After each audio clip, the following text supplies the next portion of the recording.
सभी लोग आए कि आपको कार्यक्रम में आना है। मैंने सरकार से भी पूरी वार्तालाप की, क्योंकि यदि उस मीटिंग में मैं जा रहा हूं तो मैं अकेला मेरी तरफ से नहीं, मैं सरकार की तरफ से वहां जा रहा हूं और मेरी सरकार ने मुझे जो मैसेज देके वहां भेजा है उसको डिलीवर करना, लोगों के सामने रखना, ये मेरा कर्तव्य बनता है। अब उसके बाद में यदि लोग उस बात से संतुष्ट नहीं होते तो मैं लोगों से कह चुका था कि मैं आप लोगों के साथ रहूंगा, आप निश्चिंत रहे, लेकिन एक बार सच्चाई को तो सुने, सच्चाई इसमें है क्या है। लेकिन और उसमें उस मीटिंग के बाद भी सम्माननीय डॉक्टर करोड़ी लाल जी ने और जवाहर सिंह जी मैडम ने, सिंचाई मंत्री जी ने मीटिंग करी, प्रेस कॉन्फ्रेंस करी। उस प्रेस कॉन्फ्रेंस में स्पष्ट रूप से बताया कि इस डूंगरी बांध के कारण 16 गांव प्रभावित होने वाले हैं और 16 गांवों में से 6 गांव सपोर्टरा के इसमें प्रभावित होंगे। यानी कि सपोर्टरा हाड़ौती से लेकर कुड़गांव तक यदि हम 150 गांव माने कि 150 गांव होंगे तो 6 गांव इसमें प्रभावित होंगे। 6 गांव में से उनमें क्लियर लिखा हुआ है कि 6 गांव को वहां से हटाकर उसी ग्राम पंचायत में उनका पुनर्निर्वास किया जाएगा। वहां से कहीं दूसरी जगह उनको नहीं ले जाना है, उसी ग्राम पंचायत में से हटाकर उनको उसी ग्राम पंचायत की सवायचक गोचर भूमि में उनका पुनर्निर्वास किया जाएगा। जब तक उनका पुनर्निर्वास नहीं किया जाएगा, जब तक उनको कॉलोनी वगैरह डेवलप नहीं हो जाएगी, पहले वहां सब मकान वगैरह सारा बनाओ, उसके बाद में उनको वहां से हटाकर वहां शिफ्ट करना है। ये सारा उसमें प्लानिंग दे रखा है। यदि लोग बाग उससे संतुष्ट नहीं हो तो फिर लोगों के हम एक घर हो अनेक घर हो, हम तो उनके साथ ही खड़े हुए हैं। लेकिन जिस तरह कांग्रेस के लोगों ने जिस तरह की अफवाहें फैलाई है, 16 गांव सपोर्टरा में 16 नहीं 6 नहीं, अब तो सपोर्टरा नहीं साहब 200 वहां जाने वाले हैं। और मैं सच बता रहा हूं इस बात को, लोगों के अंदर इतनी अफवाहें हैं कि यदि कोई आदमी जो बेचारा भेड़ चराने वाला है, गाय चराने वाला व्यक्ति है, यदि वो भी जाकर ये बात को कह दे कि साहब 16 नहीं है, ये तो 300 वहां जावाड़ा है, तो बाकी बात को पहले मानेगा और सरकार के कलेक्टर, सरकार के विधायक, सरकार के मंत्री जो कह रहे हैं उस बात को नहीं मानेंगे। इतनी ज्यादा अफवाह लोगों के अंदर फैली हुई है। मैं एक निवेदन करना चाहता हूं, क्योंकि ये मुद्दा ऐसा है, बहुत संवेदनशील है।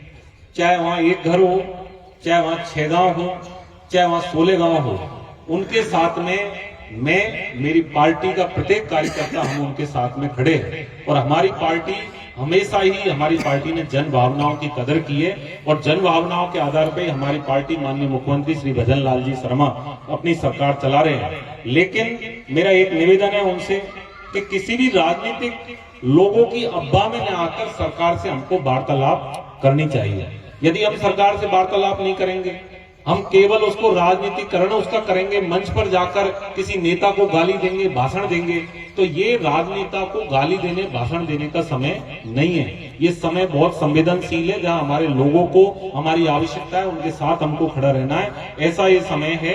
तो कोई भी और आपसे भी मैं निवेदन करना चाहूंगा, यदि सरकार से आपको कोई प्रॉब्लम है, कोई दिक्कत है, तो क्या उसका रास्ता संवाद ही है। वार्तालाप ही तो एक रास्ता है जिसके माध्यम से हम सरकार से वार्तालाप करें, हमारी समस्याओं का समाधान निकालें और निश्चित रूप से समाधान उसका निकल सकता है। यदि आपका समाधान नहीं निकले, आप उससे सहमत नहीं है, तो मैं निश्चित रूप से आपसे बोल रहा हूं, मैं बाबा कुशाल सिंह पे भी उनसे बोल के आया था कि मैं निश्चित रूप से आप लोगों के साथ रहूंगा। आप विश्वास बना के रखें, सरकार आपकी बात को सुनेगी, आप तसल्ली से सुने। आपको लगता है कि आपके क्षेत्र का भला नहीं हो रहा है, तो आप लोगों के साथ में हम सभी जनप्रतिनिधि खड़े हुए हैं। लेकिन इसमें भी कांग्रेस, बीजेपी इस तरह से उसने एक राजनीतिकरण किया उसका, कांग्रेस के लोगों ने मंच पर जाकर लोगों को बरगलाने का उसमें लोग काम कर रहे हैं। मेरी आपसे रिक्वेस्ट है, आप सबसे, कि हम हर परिस्थिति में आप लोगों के साथ में खड़े हुए हैं। आज इस बहुत महत्वपूर्ण कार्यक्रम में हम आपके बीच में, क्यों आपके बाद में मुझे एक रूडी का भी कार्यक्रम है, वहां से एक नई रोड का शिलान्यास करना है। 65 लाख रुपए में एक सीसी रोड रूडी गांव के अंदर जाएगा, उसका भी शिलान्यास करना है। आप सब लोग इस कार्यक्रम में उपस्थित हुए,